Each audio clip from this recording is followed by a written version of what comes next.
Hey what's up guys, this is Badal Raman back again with the new video. So आज का जो हमारा content है वो है रसखान के सवैये। दोस्तों, रसखान जी का जन्म 1548 में हुआ था और उनका असली नाम सैयद इब्राहिम था। दोस्तों, वो एक मुसलमान थे, फिर भी वह भगवान श्री कृष्ण के बहुत ही बड़े भक्त थे अथवा उनके उपासक रहे थे। रसखान जी द्वारा लिखे गए पंक्तियों को ही हम सवैये कहते हैं। यहाँ तक तो सिर्फ कवि के बारे में थी।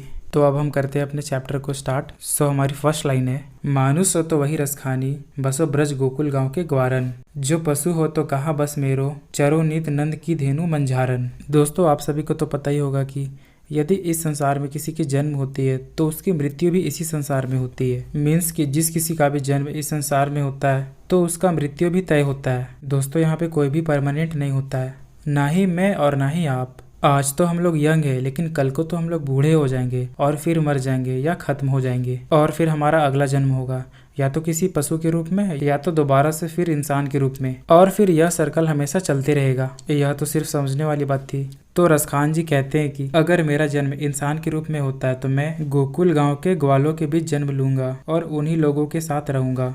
दोस्तों, यहाँ पे ग्वालों का मतलब जो गाय चराते हैं उन्हें हम ग्वाले कहते हैं। यानी कि दोस्तों, कवि रसखान जी चाहते हैं कि यदि मेरा जन्म दोबारा से इंसान के रूप में होता है तो मैं ब्रज के गोकुल गांव में गैया चराने वाले ग्वालों के बीच रहना चाहता हूँ। अगर उनका जन्म एक पशु के रूप में होता है तो वे श्री कृष्ण की जो नंद है, यानी जो उनकी गाय है, उसी गाय के झुंड में मैं रहा करूंगा और उन्हीं के साथ में चरा भी करूंगा। तो एक बार फिर से हम देखते हैं, मानुष हो तो वही रसखानी, यदि मेरा अगला जन्म दोबारा से मनुष्य में होता है तो बसो ब्रज गोकुल गांव के ग्वारन, तो मैं गोकुल गांव में ग्वालों के रूप में इन्हीं ग्वालों के साथ बसना चाहूंगा। यानी गोकुल गांव में एक ग्वालों के बीच एक ग्वाला बन के जन्म लेना चाहूंगा। यहाँ पे बसों का मतलब बस जाना या रहना, ग्वारन का मतलब ग्वाले, जो पशु हो तो कहाँ बस मेरो। और अगर मेरा जन्म एक पशु के रूप में होता है तो मैं एक गाय के रूप में जन्म लेना चाहता हूँ। चरो नित नंद की धेनु मंझारन, और नंद की धेनु यानी श्री कृष्ण की जो गाय है तो उन्हीं गायों के बीच में चरना चाहता हूँ। यहाँ पर नित का मतलब रोज,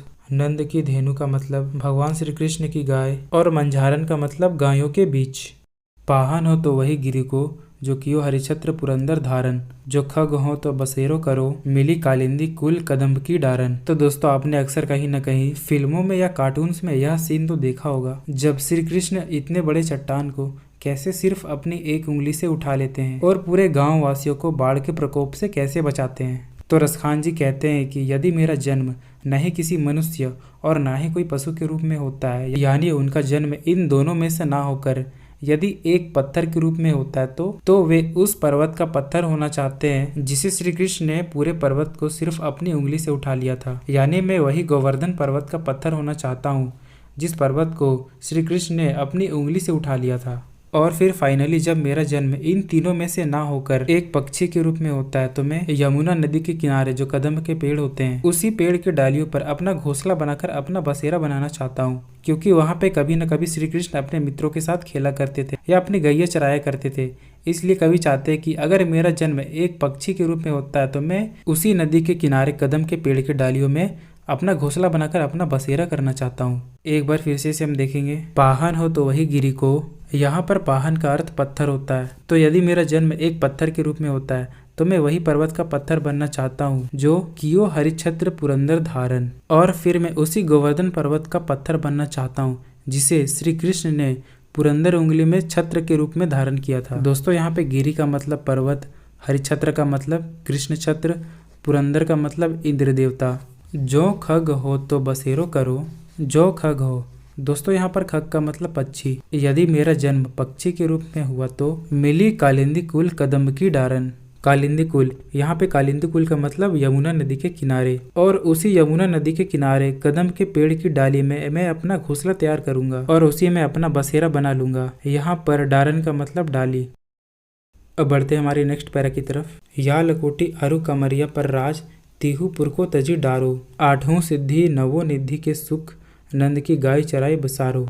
दोस्तों, यहाँ पे रसखान कहते हैं कि या लकोटी अरु कमरिया, मतलब कि अगर मुझे लाठी मिले या कंबल जिसका प्रयोग श्री कृष्ण करते थे, अगर ये दोनों चीज मुझे मिले तो इसके बदले में मैं तीनों लोगों का राजा बनने से भी मना कर दूंगा। वो कहते हैं कि एक तरफ मुझको कोई तीनों लोक यानी धरती, आकाश और पाताल का राजा बनाना चाहे और दूसरी तरफ मुझे लकड़ी और कंबल दे जो श्री कृष्ण द्वारा कभी न कभी धारण किए गए हो, तो इन दोनों में से मैं लकड़ी और कंबल लेना चाहूंगा और मैं इन तीनों लोगों के राज को ठुकरा दूंगा अर्थात त्याग दूंगा। दोस्तों यह चीज बताती है कि रसखान जी श्री कृष्ण को कितना इंपॉर्टेंस देते थे, मतलब कि श्री कृष्ण को वह अपने जीवन में कितना महत्व देते थे। अब इसको फिर से हम लाइन बाय लाइन देखेंगे। या लकुटी अरु कमरिया पर। दोस्तों यहाँ पे लकुटी का मतलब लकड़ी और कमरिया का मतलब कंबल। तो यदि कोई मुझे श्री कृष्ण द्वारा उपयोग किए गए लकड़ी और कंबल दे जो श्री कृष्ण कभी न कभी उसको अपने उपयोग में लाया करते थे, तो मैं राज तीहूपुर को ताजी डारो, तो मैं तीनों लोगों के राज को ठुकरा दूंगा। यहाँ पर पुर का मतलब लोक और तजी डालू का मतलब त्याग डालू। आठों सिद्धि नवो निधि के सुख नंद की गाय चराई बिसारो। आठों सिद्धि और नवो निधि का मतलब कि जो धन दौलत या सुख सुविधा हमें मिलती है, इन्हें हम आठों सिद्धि और नवोनिधि कहते हैं। तो अगर मुझे संसार की सारी सुख और सुविधाएं मिल जाए तब भी मैं इन सभी सुख सुविधाओं को ठुकराकर नंद की गैया चराना पसंद करूंगा, क्योंकि श्री कृष्ण की गैया चराने में जो आनंद है वह आठों सिद्धि और नवोनिधि में नहीं, और फिर नंद की गैया चराने की आनंद में मैं संसार की सभी आनंद को भूल जाऊं। दोस्तों यहाँ पे बिसारो का मतलब भूल जाना।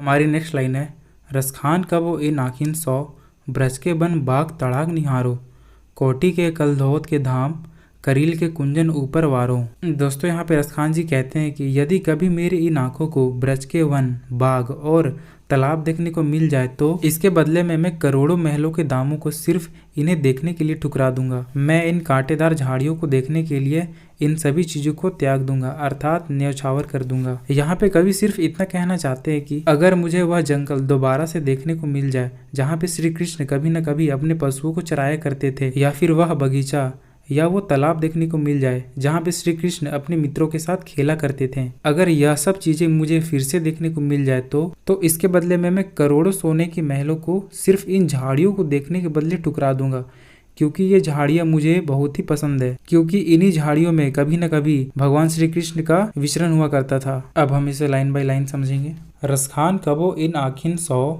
यहाँ पे कबो का मतलब कभी।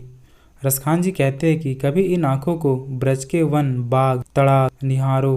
दोस्तों यहाँ पे बाग का मतलब बगीचा, तड़ाक का मतलब तालाब और निहारो का मतलब देखना। वो कहते हैं कि कभी इन आंखों को ब्रज के वन, बाग और तालाब देखने को मिल जाए तो एकल धोत का मतलब महलों, तो मैं इन सभी को देखने के बदले में करोड़ों महलों के दामों को करील के कुंजन ऊपर वारो।